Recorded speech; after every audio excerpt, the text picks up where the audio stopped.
My wife's drunken confession shattered our marriage when she admitted she was never attracted to me. I disappeared without a trace and found myself again.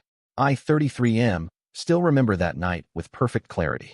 The wine glasses on the coffee table, the soft music playing in the background, and the words that shattered our 8 years of marriage into irreparable pieces.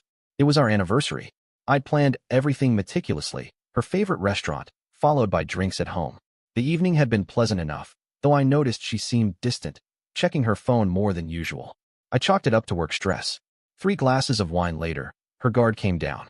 We were talking about how we met in college when her expression suddenly changed. You know, she slurred slightly, leaning back on our couch. I wasn't even attracted to you back then. I laughed, thinking it was a joke. What? No, really. She took another sip. I thought you were sweet, dependable. My parents loved you. My friends said you'd make a great husband. She wasn't looking at me now. Just wasn't that physical spark, you know? But I figured that would come with time. The room felt suddenly cold.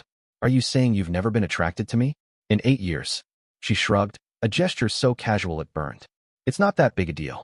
There's more to marriage than physical attraction. We have a good life. Do we? The question came out before I could stop it. She didn't answer directly.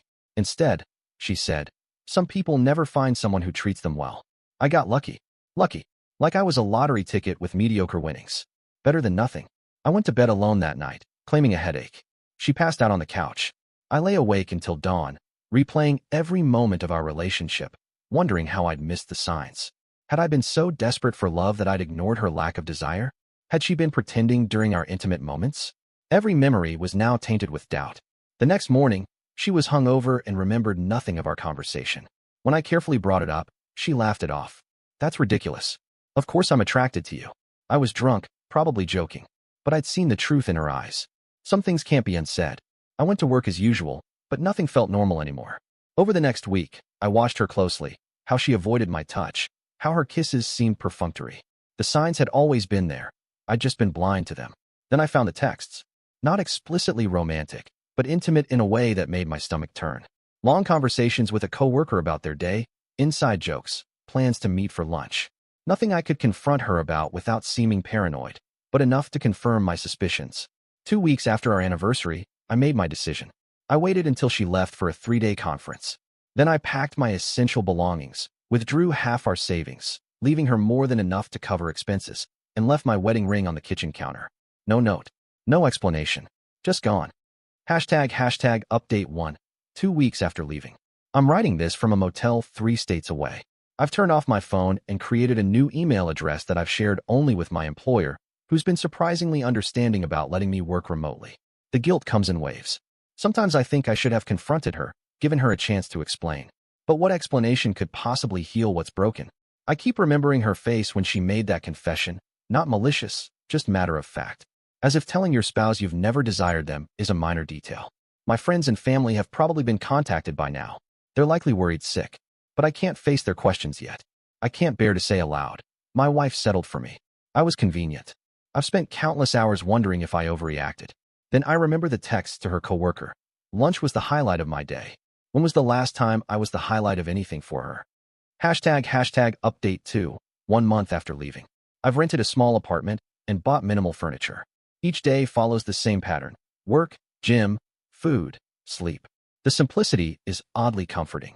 Yesterday, I created a temporary email account and contacted my sister. She responded immediately, frantic with worry. According to her, my wife has been devastated, constantly calling everyone we know, even hiring a private investigator. My sister says she seems genuinely heartbroken and confused. I asked my sister one question. Did she ever mention not being attracted to me? The long pause before her response told me everything. Eventually, she admitted that yes, years ago, my wife had confided this to her after too many drinks at a bachelorette party. My sister hadn't told me because she thought it wasn't important. They were just girl talk confessions. Some betrayals run deeper than others. I've asked my sister to respect my privacy and not share my contact information. She reluctantly agreed, but begged me to at least let everyone know I'm safe. I promised to send periodic updates. Later that night, against my better judgment, I checked my wife's social media. Her profile picture is still us on our wedding day. Her most recent post. Missing you feels like missing a part of myself. Please come home. The comments section is filled with supportive messages, calling me everything from inconsiderate to mentally unstable. They don't know what I know. Hashtag update 3. 3 months after leaving. I met someone at a local coffee shop. Nothing romantic, just a friendly conversation that somehow turned into 3 hours of talking. She's new to the area too, also starting over after leaving a long-term relationship.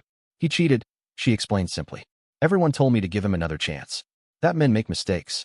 But some things you can't come back from, you know? I nodded. I knew exactly. For the first time in months, I felt understood. We exchanged numbers. Just friends. But it's nice to have someone to occasionally grab coffee with who doesn't know my past. Meanwhile, my wife's messages have become increasingly desperate. She somehow got my new email, probably through my work. Her emails swing between anger and pleading. How dare you just disappear? Whatever I did, we can work through it. Please just tell me you're alive. I love you. I've always loved you.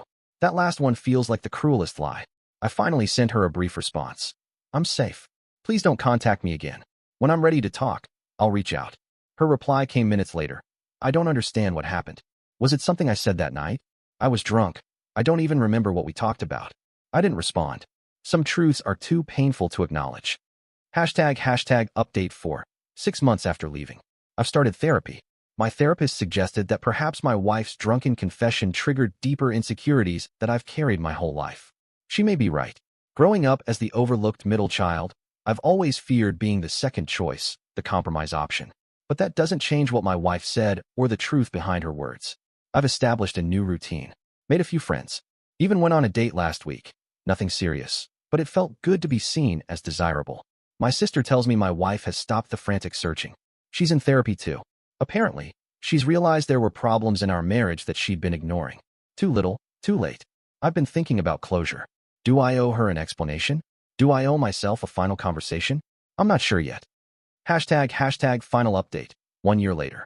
Yesterday, I met my wife at a neutral location, a quiet cafe in a neighboring city. Seeing her walk through the door made my heart race in a way I hadn't expected. She looked different, thinner, with shorter hair, but her eyes were the same. For a moment, neither of us spoke. Then she whispered, "You look good." "So do you," I replied, because it was true.